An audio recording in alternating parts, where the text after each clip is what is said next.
ভালো ছেলেদের বৈশিষ্ট্য কি জানেন? নাম্বার 1, রাগ বেশি হয়। নাম্বার 2, অল্পতেই রেগে যায়। নাম্বার 3, রাগ হলে বাসা থেকে বের হয়ে যায়। নাম্বার 4, মুখের উপরেই তারা জবাব দিয়ে দেয় এবং তাদের মনটা অনেক নরম। নাম্বার 5, রাগ হলে সে উল্টাপাল্টা বলে, কিন্তু রাগ শেষ হয়ে গেলে কষ্টটা সেই পায়।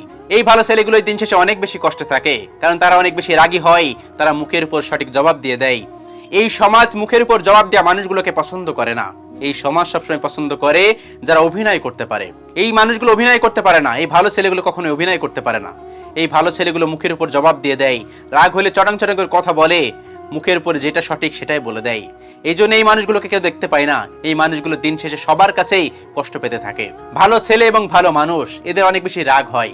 রাগী মানুষগুলো হুট করে রেগে যায়, কিন্তু তারা দিন শেষে অনেক বেশি কষ্ট পায়।